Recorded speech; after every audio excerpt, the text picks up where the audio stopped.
Virtual तरीके से हमारे साथ वहां का वोटर जुड़ेगा।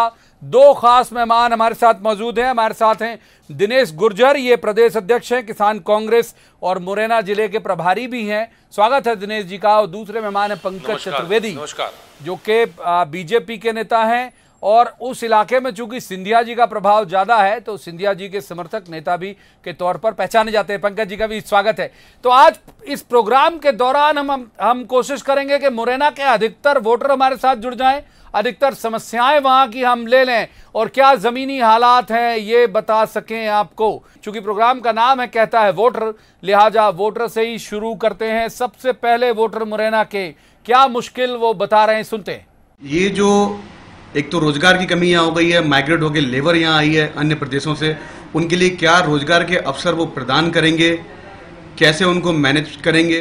पहला पंकज चतुर्वेदी जी का ही रुख करते हैं क्योंकि गवर्नमेंट उनकी है। पंकज जी, यूं तो बेरोजगारी को लेकर बहुत सारे सवाल हम जहां जहां भी विधानसभाओं का ये शो कर रहे हैं सब जगह से पहला सवाल यही आ रहा है। और दूसरा, इस बार जो एडिशनल आपके ऊपर अतिरिक्त वजन है वो ये है कि कोरोना के कारण जो माइग्रेंट लेबर आया वो भी बेरोजगार है। क्या करेगी सरकार उनके लिए? चाहे दिल्ली हो या उत्तर प्रदेश हो, राजस्थान हो, उन राज्यों में जाकर आजीविका कमाते थे, आज वो वापस आए। तो इसीलिए सबसे पहले कोरोना काल में ही उन सारे श्रमिकों के लिए एक हजार रुपए की व्यवस्था की गई। उसके अलावा सरकार के स्तर पर केंद्र सरकार की योजना जो नरेंद्र मोदी जी ने शुरू करी और मध्य प्रदेश के मुख्यमंत्री शिवराज जी ने, सबको उनका आधार कार्ड हो या नहीं हो, राशन कार्ड हो या नहीं हो, सबको निःशुल्क भोजन और अन्न का वितरण करा जा रहा है। अन्न का वितरण ताकि उनकी भोजन की व्यवस्था हो सके। ये सरकार के मानवीय पक्ष है और सरकार इनके ऊपर काम कर रही है। क्योंकि प्रवीण जी, हम सब जानते हैं कि कोरोना का कहर जिस प्रकार से अभी भी बदस्तूर जारी है, बहुत सारी व्यवहारिक चुनौतियां हैं, पर उसके बाद भी सरकार पीछे नहीं है। दिनेश जी, ये बात सही है। और ये सवाल जो उठ रहा है बेरोजगारी का, ये जवाबदेही आपकी भी इसलिए बनती है कि 15 महीने तो आपकी भी सरकार रही है। देखिए, मध्य प्रदेश के अंदर कमलनाथ जी ने नए उद्योग लगाने के लिए पूरे प्रयास किए थे और उद्योगपतियों ने भी आश्वासन दिया था कि मध्य प्रदेश में उद्योग लगाए जाएंगे। और सरकारी नौकरियों में जितनी कहाँ जगह खाली है, माननीय कमलनाथ जी उसकी समीक्षा कर रहे थे। पर दुर्भाग्य से सरकार गिर गई जब 15 वर्ष में भारतीय जनता पार्टी रोजगार मध्य प्रदेश के लोगों को नहीं दे पाई। तो 15 महीने में आप माननीय कमलनाथ जी से अपेक्षा ना करें। अगर 5 साल मध्य प्रदेश में कांग्रेस की सरकार होती, मध्य प्रदेश के नौजवानों को जरूर रोजगार मिलता। आगे करें कमलनाथ जी से अपेक्षा की नहीं? बिल्कुल, कमलनाथ जी तो रोजगार के दाता हैं।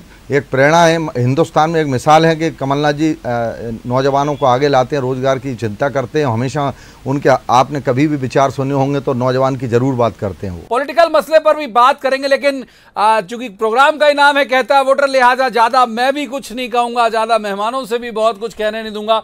चाहेंगे हम यही कि वोटर ही बोले, वो ज्यादा जरूरी है। वोटर बोलता है तो फिर हल निकलते हैं, नतीजे निकलते हैं। दूसरे वोटर क्या कहते हैं, सुनती हैं। ज़्यादा जो तबका है, 80% तबका गरीबी तबका है, मिडिल और गरीब। 20% तबका एक ऐसा है कि जो ऑनलाइन क्लासेस ले सकता है, इंटरनेट लगवा सकता है, लैपटॉप खरीद सकता है, मोबाइल खरीद सकता है। लेकिन जो 80% तबका है उसके लिए गवर्नमेंट क्या करेगी, कैसे वो बेचारा एजुकेशन जुड़ेगा? एक वोटर का सवाल है कि साहब 80% लोगों के पास गरीबी है, उनके पास स्मार्टफोन नहीं है, बाकी चीजें नहीं है, अभी ऑनलाइन क्लास ले नहीं पा रहा है। अब आप लोग कह रहे हो नहीं साहब पढ़ाई चल रही है, सब बढ़िया चल रहा है, पढ़ाई ठीक ठाक चल रही है। जवाब पंकज। प्रवीण जी, मुरैना के मेरे उन मतदाता के प्रति पूरे सम्मान के साथ कि जो मोबाइल कंपनियों के और टेलीकम्युनिकेशन कंपनियों के सरकार के जो डाटा है वो स्थापित करते हैं कि देश में लगभग 80% लोगों के पास आज मोबाइल फोन है और उन 80% लोग स्मार्टफोन यूज करते हैं। मैं ये मानता हूं कि बच्चों के पास मोबाइल स्मार्टफोन नहीं हो सकता, पर उनके परिवार में, उनके माता के पास, पिता के पास जरूर स्मार्टफोन होगा। और अभी प्रवीण जी, लेकिन एक बड़ी समस्या है पंकज जी, इसे तो वाजिब मान लीजिए, इसे वाजिब इसलिए एक बड़ी समस्या सर, 3 बच्चे होंगे, मान लो बाप के पास एक, माफ कीजिए पिता के पास एक ही फोन है, तो वो बाकी के 2 बच्चे क्या करेंगे? वो क्लास नहीं अटेंड करेंगे। मैंने सर ये कहा ही नहीं कि गैर वाजिब समस्या है, ये हमारे मध्य प्रदेश के लोग हैं, सरकार से बात करेंगे और बिल्कुल वाजिब सवाल है उनका। लेकिन मेरा आग्रह यह है कि कोरोना काल में सबसे पहला प्रयास यह है कि जान है तो जहान है, और सरकार भरसक प्रयास कर रही है कि एजुकेशन ईयर 0 ना करना पड़े, बच्चे 1 साल ना पिछड़े। तो तो इसलिए गांव में, देहात में और पूरा स्कूल शिक्षा विभाग, मंत्री हमारे इंदर सिंह परमार जी स्वयं इस मामले में रुचि लेकर कोशिश कर रहे हैं कि कैसे हमारे ठीक है। दिनेश जी का कर लेता हूं पंकज जी, और बहुत सारे सवाल हैं, बहुत सारे दर्शक हैं, बहुत सारे वोटर हैं जो आपसे सवाल करेंगे। दिनेश जी का रुख कर लेते हैं। दिनेश जी, जहाँ तक अभी हमारे पंकज भाई बोल रहे थे कि मोबाइल फ़ोन सब पे हैं, तो आपने बहुत अच्छा कहा कि एक परिवार पे मान लीजिए पिता पे ही है और 4 बच्चे हैं अगर उसके, तो वो कैसे करेंगे इसकी तैयारी। तो बड़ा दुर्भाग्य है कि आज भी शिवराज सिंह चौहान जी सिर्फ अंदाज पर सरकार चला रहे हैं और अंदाज के भरोसे, भगवान भरोसे छात्रों के परीक्षाएं करानी, तैयारी करा रहे हैं। ये बड़ा दुर्भाग्य मध्य प्रदेश का कि उसकी कोई शासन तैयारी। एक वोटर का और रुख करते हैं। मुरैना के अधिकतम वोटर आज हम लेंगे, क्योंकि उसी वोटर को तय करना है कि उसका नेता कौन हो और कैसा हो। एक वोटर और सुनते हैं क्या कह रहे हैं। मुरैना शहर की जनता या मुरैना जिले की जनता आखिर भयमुक्त कब हो पाएगी? हर चुनाव, जब भी चुनाव होता है तब ये नारा दिया जाता है कि मुरैना को भयमुक्त किया जाएगा। आज मुरैना में अपराध चरम पर हैं। साधारण आदमी को न्याय मिलना मुश्किल हो गया है। तो ग्वालियर चंबल, यानी चंबल के पानी में ही कहा जाता है कि एक अलग तरह की रवानी होती है। और ये जो सवाल है ये खास मुरैना से जुड़ा हुआ है, और वो ये है कि वहां क्राइम बहुत ज्यादा है, आम आदमी परेशान है। पंकज चतुर्वेदी जी, सुना आपने सवाल। शिवराज जी की भारतीय जनता पार्टी की मध्य प्रदेश की सरकार है, जिसकी असाधारण और प्रबल इच्छा शक्ति है। और सबसे पहला प्रयास न केवल ग्वालियर चंबल में, अपितु पूरे मध्य प्रदेश में लॉ एंड ऑर्डर मेंटेन करना है। इसीलिए चाहे मुरैना के हमारे मतदाता साथी हों, पूरे ग्वालियर चंबल के हों, मध्य प्रदेश के लोग हों, आप निश्चिंत रहिए, भय मुक्त समाज होकर रहेगा। और इसके लिए जो भी अपराधी तत्व है, चाहे वो किसी वर्ग के हों, किसी दल के हों, किसी समाज के हों, किसी मजहब के हों, किसी को नहीं बख्शा जाएगा। पर उसके बाद ही दिनेश जी, क्राइम क्यों कम नहीं हो रहा? पंकज चतुर्वेदी कह रहे हैं कि हाँ वो प्रयास कर रहे हैं, सरकार संजीदा है, जल्दी खत्म करा देगी। लॉ एंड ऑर्डर के आंकड़े बता रहे हैं। देखिए, मुरैना के अंदर जब तक अच्छे जनप्रतिनिधि नहीं होंगे, और जहाँ तक अपराध की बात है तो अपराध आए दिन आप सरेआम देख रहे हैं। मुरैना के अंदर पूरे कौन लोग सिफारिश कर रहे हैं? भारतीय जनता पार्टी के संरक्षण में पूरे अपराधी लोग काम कर रहे हैं, चाहे वो खनिज का माफिया हो, चाहे अन्य माफिया हो, सारे लोग भारतीय जनता पार्टी के लोगों के संरक्षण में फल फूल रहे हैं। मध्य प्रदेश में कांग्रेस की सरकार 15 साल से नहीं थी, तो अगर कांग्रेस पे अगर आरोप लगाए तो ये निराधार है। फिर आऊंगा आपके पास। ये कह रहे हैं कि सारे गुंडे आपने पाल रखे हैं। पंकज चतुर्वेदी जी, मैं चुनौती दे रहा हूं कांग्रेस पार्टी को कि एक भी आरोप प्रमाणित कर दे, लेकर आए प्रमाण, स्वागत करेंगे इनका। ये स्थापित कर दे कि भारतीय जनता पार्टी के लोग हैं। हम सब जानते हैं कि माफियाओं के संरक्षक कमलनाथ जी और दिग्विजय सिंह जी हैं, जिनके चलते मध्य प्रदेश में स्थिति बनी। में ये कह रहे हैं सारे माफिया आपने पाल रखे हैं। दिनेश जी, देखिए मैं तो प्रमाण देता हूँ, प्रमाण लेकर आए, मैं प्रमाण देता हूँ। ले लीजिए पंकज जी, हाथ के हाथ प्रमाण, पंकज भाई, पंकज भाई प्रणाम, पंकज भाई सीधी बात कर रहा हूँ। आप सीधी बात सुनो, अब सुनो मेरी। आप अगर आप अपराधियों के खिलाफ और मिलावटखोरों के खिलाफ कार्रवाई करते, तो जैसे कमलनाथ जी ने की थी अपराधियों के खिलाफ कार्रवाई, जैसे मिलावटखोरियों के खिलाफ कमलनाथ जी ने कार्रवाई की थी, किसानों का दूध 60 रुपये और 50 रुपये लीटर बिकने लगा था। शिवराज सिंह चौहान जी की सरकार आई है, वही किसान का दूध 22 रुपये लीटर बिकने लगा है। इसका प्रमाण है कि मिलावट 22 रुपये लीटर फिर बिकने लगा है। आप पंकज भाई किसी ने पूछिए, आपको पता ही नहीं है, आपको जानकारी नहीं है, मुरैना गए नहीं आप। किसानों के बीच में जाइए पंकज भाई, पंकज भाई किसानों के बीच में जाइए। 22 रुपये लीटर दूध बिकने लगा है, तो कमलनाथ जी की सरकार में 50 मिलावटखोरी बंद कर दी थी। आज मिलावटखोरी फिर होने लगी है। आज पूरे मध्य प्रदेश में मिलावटखोरी का सुनेंगे दबदबा हो गया है। और माननीय कमलनाथ जी ने सख्ती की थी मिलावटखोरी के खिलाफ, उसके परिणाम आए थे कि किसान का 50 रुपये 60 रुपये लीटर दूध बिक रहा था। ठीक है, ये आप पंकज भाई गांव में जाकर पूछे किसान भाइयों से, बहुत सारे सवाल हमको उस इलाके से लेने हैं, जिनका दूध बहुत सारे सवाल लेने हैं उस इलाके के लोगों से। दिनेश जी रोकूंगा आपको, पंकज जी रोकूंगा आपको। ज्यादा सवाल हमको वोटर्स लेने, ज्यादा सुनना वोटर की है, आपसे सिर्फ कैफियत मांगेंगे हम बस। तो अब एक और वोटर का रुख करते हैं, क्या कह रहे हैं वो वोटर सुनते हैं। यहां पर तर्क वितर्क के बजाय उनकी सुनना इसलिए जरूरी है क्योंकि ये आरोप अक्सर लगते हैं पॉलिटिकल पार्टी पर, वोटर लगाता है कि हमारी सुन नहीं रहा, लेकिन हम जिम्मेदार चैनल है, हम जरूर सुनेंगे और सुनवाएंगे भी दोनों पॉलिटिकल पार्टी को कि वोटर क्या कह रहा है। कोरोना महामारी काल चल रहा है और लॉकडाउन भी हमारे शहर में और पूरे देश में लगा हुआ है। लोग बहुत परेशान हैं बेरोजगारी से, महंगाई से, और बीमारी तो चली रही हैं, लेकिन कहीं ना कहीं इन सब की समस्याओं के बीच में हमारे जनप्रतिनिधि कभी नहीं आए हमारे बीच में, ना ही उनने समस्याएं किसी की जानी, ना ही दूर करने की कोशिश की। दिनेश जी, आपसे शुरू करते हैं, फिर पंकज जी का रुख करेंगे। क्यों नहीं जाते हो आप लोगों के बीच में भाई? वो अगर लोग मुश्किल में, वो कह रहे हैं आप लोगों ने बिल्कुल छोड़ दिया उनको भगवान भरोसे। देखिए, ऐसा वही मैं कहना चाहता हूँ, पंकज भाई से पूछूंगा कि आप, पंकज भाई कहते हैं कि श्रीमंत सिंधिया जी ग्वालियर चंबल संभाग के पारिवारिक नेता हैं। अगर पारिवारिक नेता हैं तो पूरे ये 5 महीने के अंदर माननीय सिंधिया जी क्यों नहीं गए भिंड, मुरैना, ग्वालियर के अंदर जनता के बीच में कोरोना महामारी रोग की पूछने के लिए? क्यों नहीं भारतीय जनता पार्टी के नेता क्यों नहीं गए जनता के बीच में सहायता करने के लिए? कांग्रेस का एक एक कार्यकर्ता, ये मैं दावे के साथ कह सकता हूं। लेकिन उन्होंने तो नहीं कहा कांग्रेस ही आ रहे हैं, भाजपा ही नहीं आ रहे, वो तो कह रहे कोई जनप्रतिनिधि नहीं आता। देखिए, आप इसकी बात और आप लोगों से पूछिए, वीडियोग्राफी मैं दे सकता हूं, मेरे मोबाइल में कम से कम 62 दिन का पड़ा हुआ है। मेरे मोबाइल आप खोल के देख लीजिए, अगर सहायता राशि बांटते नहीं मिले हों कांग्रेस के कार्यकर्ता। मैं ही नहीं, मुरैना जिले के और भिंड जिले के जितने भी ग्वालियर के कांग्रेस के कार्यकर्ता हैं, इस दुख की घड़ी में ग्वालियर चंबल संभाग की जनता के साथ खड़े मिले हैं। ठीक है, अब जवाब ले लेते हैं। पंकज चतुर्वेदी जी, एक वोटर का सवाल है कि कोरोना है, बहुत सारी मुश्किलें हैं, कोई जनप्रतिनिधि नहीं आ रहा सुनने। मैं तो सिर्फ ये निवेदन कर रहा हूं कि भारतीय जनता पार्टी संगठन, भारतीय जनता पार्टी की सरकार, राष्ट्रीय स्वयंसेवक संघ के हमारे तमाम अनुषंगिक संगठन, सबने मिलकर बगैर प्रचार प्रसार के, बगैर किसी रिकॉर्डिंग को इकट्ठा किए हुए, क्योंकि हमारा काम सेवा करना है प्रवीण जी, हमारा काम सेवा करके दिखावा और पाखंड नहीं करना कि हमने ये किया, हमने वो किया। ये मॉरल ड्यूटी है, नैतिक धर्म, उसका हम पालन कर रहे हैं। और मैं मुरैना के तमाम लोगों को बताना चाहता हूं कि अटल चंबल एक्सप्रेसवे 18 से जो कैला देवी के लिए जाना, उसकी बातचीत करना, चंबल की पेयजल योजना, चंबल बीहड़ का समतलीकरण, ओवरब्रिज एक नया तैयार हुआ जहां आगरा एंड के ऊपर काम हो गया, ग्वालियर एंड के ऊपर काम चल रहा है। तमाम सारे विषय हैं जिनको लेकर हमारे मुरैना के सांसद, केंद्रीय मंत्री नरेंद्र सिंह तोमर साहब, ज्योतिराज सिंधिया जी और तमाम भारतीय जनता पार्टी के कार्यकर्ता, सिंधिया जी की पूछ रहा हूं। सिंधिया जी पारिवारिक 200 सिंधिया जी 200 वर्ष के रिश्ते मानते हैं ग्वालियर चंबल संभाग के लोगों से। सिंधिया जी क्यों नहीं गए अभी तक कोरोना महामारी रोग में भिंड, मुरैना, ग्वालियर में? पंकज भाई, मैं सिंधिया जी बीजेपी के नेता है, 200 वर्ष पुराने रिश्ते हैं उनके लोगों से। वो हर भाषणों में कहते हैं, आज तक क्यों नहीं गए भिंड, मुरैना में? सुनिए सवाल, वो कह रहे उत्तर ले लीजिए। देखिए, मुझे लगता है कि कांग्रेस पार्टी के पास वास्तव में जिस प्रकार की हताशा, निराशा की स्थिति है, तो बौद्धिक दिवालीपन का भाव है।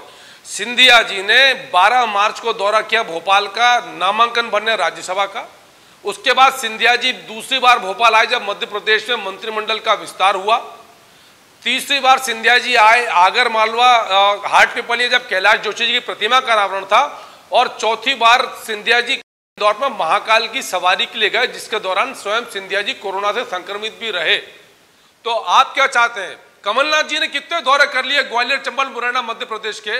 दिग्विजय सिंह जी ने कितने दौरे कर लिए? कमलनाथ जी ने कभी नहीं कहा, पंकज भाई, कमलनाथ जी ने कभी नहीं कहा कि भिंड, मुरैना मेरे 200 वर्ष के पारिवारिक संबंध है।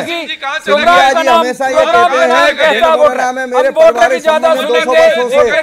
आज सिंधिया जी को दुख की घड़ी में भिंड, मुरैना के लोगों के साथ। तो आप देख रहे हैं, मुरैना का दर्शक बहुत जागरूक है, मुरैना का वोटर बहुत जागरूक है, बहुत सारे सवाल उसके मन में हैं, और भी आगे सवाल लेंगे। जो 2 मेहमान हमारे साथ जुड़े हुए, उनसे कैफियत भी मांगेंगे, लेकिन वक्त एक छोटे से ब्रेक का है। ब्रेक के बाद जैसे ही आते हैं, उन दर्शकों से इन नेताओं को रूबरू कराएंगे। तो ब्रेक के बाद एक बार फिर आपका स्वागत है। हम बात कर रहे हैं मुरैना विधानसभा सीट की, जहां पर बहुत सारे राजनीतिक समीकरण बन और बिगड़ रहे हैं। क्या कहता है वहां का वोटर, समझेंगे आगे जो भी हमारे साथ वोटर जुड़ते हैं उनके साथ। जैसे 15 साल बीजेपी ने सरकार चलाई, उसी तरह इस बार भी कांग्रेस को चलाने देते, तो परिवर्तन ही प्रगति का नियम है। तो हमारे वोट का महत्व कहाँ रहा? तो हम तो नेताओं से, हमारा तो यही सवाल रहेगा कि हम वोट किसको दें, जब हमारे वोट का महत्व ही नहीं। सवाल था एक आम वोटर का था, ये कह रहा है इसके वोट की वैल्यू नहीं है, आपने वो उन्हें दिया किसी और को, ले गए आप लोग चुरा के। पंकज, देखिए प्रवीण जी, कोई चुरा कर नहीं ले गया, ये लोकतंत्र है। उसी लोकतंत्र ने जिसने हमारे इन सम्मानी मतदाता को मत देने का अधिकार दिया है, उसने जनप्रतिनिधि को चुनने के बाद अधिकार दिया है कि वो अपनी अंतरात्मा की आवाज पर काम करे। यदि वो अपने मुख्यमंत्री रहे कमलनाथ जी से पूछे कि किसान का 2 लाख तक का कर्जा क्यों नहीं माफ किया, 4,000 रुपए बेरोजगारी भत्ता नौजवान को क्यों नहीं दिया? अतिथि शिक्षक, संविदा कर्मी, बिजली कर्मी, इनकी व्यवस्था क्यों नहीं की गई? मध्य प्रदेश में बाकी जो वादे किए गए थे वो वादे क्यों नहीं पूरे किए गए? और ये वादे किसके वादे थे? राहुल गांधी जी के वादे थे। तो उस वादों पर लेकर यदि वो लोकतांत्रिक प्रक्रिया, नियम, कायदे, संविधान का पालन करते हुए पहले कांग्रेस पार्टी की मेंबरशिप, कांग्रेस पार्टी की विधायकी त्यागते हैं और आज उस जनता के बीच में तुम्हारा रखेंगे अपनी बात। पूरी बात ले ली पंकज जी, पूरी बात ले ली। अधिकतम हम कोशिश करते हैं कि भाई उधर का वोटर जो चाह रहा है उससे आपसे कैफियत ले ले और ज्यादा हम सुन पाए, ज्यादा सवाल ले पाए वहां के वोटर के। दिनेश जी, छोटी टिप्पणी आपकी है। सिंधिया जी का परिवार हमेशा जनसंघी रहा है और कांग्रेस गांधी परिवार ने भरोसा इसलिए किया था कि एक नौजवान है और कांग्रेस के लिए समर्पण भाव से काम करेंगे, पर दुर्भाग्य रहा कि वो चले गए। और हम तो ये पूछना चाहते कह रहे हैं कि भत्ते की बात कर रहे हैं। 5 साल की घोषणा थी हमारी कांग्रेस की, कमलनाथ जी की, कि 5 साल में हम पूरी करेंगे।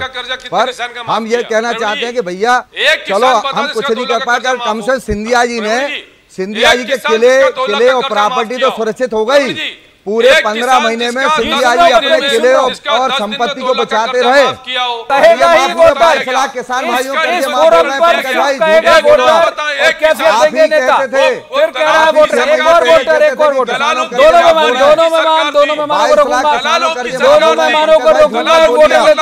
मुरैना का एक और वोटर, पंकज जी सुन लीजिए, सुन लीजिए, एक और वोटर सुनिए, ठीक है।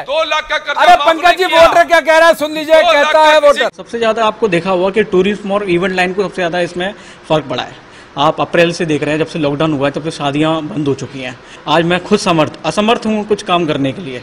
कोई मतलब हमारी कोई रोजी मतलब ये मान ली कोई इनकम नहीं है आज, और आउटगोइंग इतनी है क्योंकि हमें अपना कर्मचारियों को तनख्वाह देनी पड़ रही है। आज हम लोगों ने गार्डन पे लीज पे लिया, उसका पे करना पड़ रहा है, लेकिन उससे हमारी कोई अर्निंग नहीं है। तो मेरा जनप्रतिनिधियों से यही सवाल है कि आगे हमें क्या रियायत मिलेगी इसके लिए। तो पंकज जी, आप शोर के बीच में, दोनों आपस में तर्क वितर्क के बीच में अगर सवाल नहीं सुन पाए हो तो एक निचोड़ बता दे रहा हूं। वो उनका भाव यह है कि दोनों लोगों से कि क्यों दें आपको वोट, बताइए। देखिए, मैं जो समझ पाया, उन्होंने अपनी आर्थिक स्थिति की बात करी और इसीलिए मध्य प्रदेश के लिए नहीं अपितु देश भर के लिए प्रधानमंत्री नरेंद्र मोदी ने 20 लाख करोड़ रुपए के पैकेज की बात करी है, जो अलग अलग अर्थव्यवस्थाओं के क्षेत्र को संबोधित करेगा। मनरेगा के विषय में बजट बढ़ाया गया है, छोटे छोटे उद्योग धंधों को प्रोत्साहन करने की बात की गई है। मध्य प्रदेश से मुख्यमंत्री जी ने आत्मनिर्भर मध्य प्रदेश की एक बड़ी योजना तैयार करी, 5 दिन का मंथन चला। उस सबका उद्देश्य इसी प्रकार के चीजों को, इसी प्रकार के इश्यूज को एड्रेस करना है। तो चाहे दिल्ली की मोदी जी की सरकार हो, मध्य प्रदेश की शिवराज जी की सरकार हो, हम आत्मनिर्भर मध्य प्रदेश, आत्मनिर्भर भारत बनाने के लिए संकल्पबद्ध है, प्रतिबद्ध है। आत्मनिर्भर भारत और आत्मनिर्भर मध्य प्रदेश बनाएगी बीजेपी, इसलिए वोट करिए। यही सवाल दिनेश जी। दिनेश जी, क्यों दें आपको वोट? ये वोटर अगर मान लीजिए इतनी मुश्किल है, आर्थिक रूप से परेशान है और भी कुछ नहीं किया, क्यों देना चाहिए उनको कांग्रेस को वोट? देखिए, इसलिए देना चाहिए कि किसानों के कर्जे मध्य प्रदेश में माफ हो रहे थे। 51,000 बेटी की शादी में दी जा रहे थे, बिजली 100 रुपए में गरीबों को दी जा रही थी, और गौशालाएं मध्य प्रदेश के अंदर माननीय कमलनाथ जी के नेतृत्व में खुल रही थी। नौजवानों को रोजगार देने के लिए नए उद्योग स्थापित करने का प्लान तैयार हो रहा था। किसानों की फसलें अधिक दामों में बिके, समय पे तुलाई हो, इसकी काम हो रहे थे, जो काम भारतीय जनता पार्टी नहीं कर पाई। एक और वोटर पंकज जी, एक और वोटर इसलिए भी रोकूंगा मैं। अमूमन ये पॉलिटिकल डिबेट के शो में अपने जो राजनीतिक मेहमान है उनको बहुत वक्त देता हूं, लेकिन इस प्रोग्राम का नाम ही कहता है वोटर, लिहाजा हम उस इलाके के साथ अन्याय करेंगे अगर हम उस इलाके के अधिकतम सवाल नहीं ले पाए तो। एक और वोटर सुनते हैं क्या कह रहे हैं।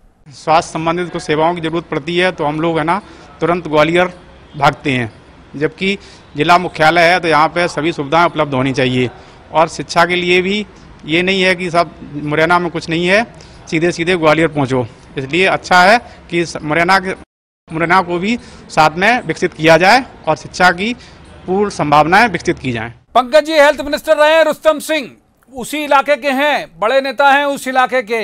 ये उसके बावजूद अगर हेल्थ की पोजीशन बहुत खराब है वहाँ स्वास्थ्य की, और जिला होने के बावजूद वो कह रहे हैं कि हमको ग्वालियर भागना पड़ता है छोटे छोटे मसले पर। अभी सरकार भी आपकी ये जवाब भी आपको ही देना होगा। प्रवीण जी, जो बुनियादी समस्या है स्वास्थ्य विभाग की, वो बुनियादी समस्या है कि न केवल मध्य प्रदेश में अपितु देश भर में डॉक्टर्स की कमी है। और इसीलिए मध्य प्रदेश में पिछले 15 वर्षों में जब शिवराज सिंह जी और भारतीय जनता पार्टी की सरकार थी, सरकार ने प्रयास करके 9 नए मेडिकल कॉलेज स्वीकृत किए हैं और उन कॉलेजों में कार्य प्रारंभ हो चुका है, जिसमें एक कॉलेज छिंदवाड़ा का भी है। तो मैं सिर्फ आग्रह ये करना चाह रहा हूं कि सरकार इस स्तर पर जो इसकी बुनियाद है कि यदि डॉक्टर्स होंगे तो अपने आप जो ये इश्यूज हैं स्वास्थ्य से जुड़े हुए वो रिजॉल्व हो जाएंगे, हल हो जाएंगे, तो दिशा में काम किया जा रहा है। पर कांग्रेस पार्टी की सरकारें मध्य प्रदेश और देश में लंबे समय तक रहीं और उन्हें इस बुनियादी बिंदु पर ध्यान नहीं दिया कि नए मेडिकल कॉलेज खोले जाएं, ध्यान नहीं दिया दिनेश जी, आप लोगों की जब भी सरकारें इसीलिए हम इसकी पूर्ति कर रहे हैं। हेल्थ सेक्टर की हालत खराब है मुरैना में। जवाब ले लेते हैं पंकज जी, क्योंकि वोटर ज्यादा लेना चाहता हूं मैं, माफ कीजिएगा दिनेश जी, जल्दी जवाब। देखिए पंकज जी, 15 साल लगातार मध्य प्रदेश में भारतीय जनता पार्टी सरकार रही। 7 साल रुस्तम सिंह जी मुरैना से विधायक थे, वो स्वास्थ्य मंत्री रहे। 15 साल में आप एक बुनियादी समस्या का हल नहीं कर सके, ये दुर्भाग्य है। झूठ बोले बात मत करिए। अस्पताल अगर खोला, कांग्रेस सरकार ने खोला था अस्पताल मुरैना जिले में, और आज मेडिकल कॉलेज मध्य प्रदेश के अंदर खुलेंगे और मुरैना के अंदर भी खुलेगा। आप पंकज जी 15 वर्षों में एक मेडिकल कॉलेज नहीं दे पाया मुरैना के अंदर, 15 साल में एक नहीं दे पाए। 15 और 7 साल मंत्री स्वास्थ्य मंत्री मुरैना के रहे। यानी आप अगर और मौका दोगे आप मेडिकल कॉलेज मुरैना में अगर कमलनाथ जी 5 साल मुख्यमंत्री रहते, मेडिकल कॉलेज 5 साल के अंदर मुरैना के अंदर होता। हैं वोटर क्या कह रहा है, एक और वोटर क्या मुश्किल है उसके साथ, या क्या वो अपनी भावनाएं व्यक्त करना चाहता है, सुनिए। जो विधायक चुने गए थे, जिनसे हमने उपेक्षा की थी, उन्होंने अपने स्वार्थ की खातिर सरकार को गिरा दिया और भाजपा में चले गए। तो इस बार तो यही है कि आपको किस आधार पर वोट दें, आपने हमारे वोट का अपमान किया है। तो दिनेश जी के पास ही जाएंगे, क्योंकि उनका खून बढ़ाने वाला सवाल है ये वाला, और सवाल क्या टिप्पणी है वोटर की। दिनेश जी, ये अच्छा लगा होगा ये वोटर का कहना आपको? तो देखिए, अच्छा बुरा की बात नहीं है। भिंड मुरैना को एक दमदार उस जाना जाता था कि भिंड मुरैना का आदमी बेईमान नहीं हो सकता और लालची नहीं हो सकता। दुर्भाग्य है कि भिंड मुरैना का नाम इन बेईमान विधायकों ने, जो कांग्रेस से गद्दारी करके गए, इन्होंने भिंड मुरैना का सर झुकाया है। मतदाता माफ नहीं करेगा, इसलिए आप देख रहे होंगे क्षेत्रों में जा रहे हैं तो भगाया जा रहा है जनता द्वारा। पंकज जी जवाब।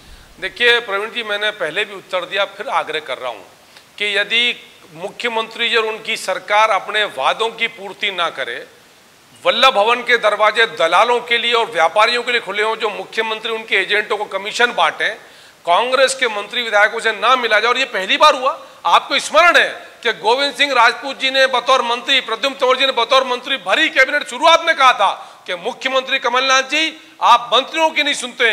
इमरती देवी जी ने यह बात कही, तो तमाम मंत्री आपसे करके हमारी सुनिए। जो राहुल गांधी जी ने कहा 2 लाख का कर्जा माफ करिए, कार्यकर्ताओं से मिलिए, नहीं तो बदल दिए जाएंगे। जब नहीं बदलने को तैयार राहुल गांधी की बात मानने को तैयार नहीं, पंकज भाई, ना गोविंद राजपूत जी ने, प्रद्युम्न तोमर जी ने, एक भी विधायक ने कभी कर्जा माफी की बात नहीं की। कमलनाथ जी के पास जाकर कभी बात नहीं की कि किसानों कर्जा माफ करो। ट्रांसफर पोस्टिंगों के लिए झगड़ते थे ये लोग चाहते थे ट्रांसफर पोस्टिंग करके दलाली कर लें। कभी इन्होंने जनता और बहुत सारे वोटर को शामिल करना चाहते थे इस प्रोग्राम में, लेकिन वक्त हमको इससे ज्यादा चर्चा की इजाजत नहीं देता। बहुत शुक्रिया दोनों मेहमानों का, और मैं मुरैना की जनता से ये बात जरूर मैं इत्मीनान कराना चाहूंगा कि कोरोना को लेकर जैसे माहौल शांत होगा, हम आएंगे आपके बीच। अभी वर्चुअली हम आपके बीच हैं। तो आज की चर्चा में इतना ही। दोनों मेहमानों का बहुत बहुत शुक्रिया।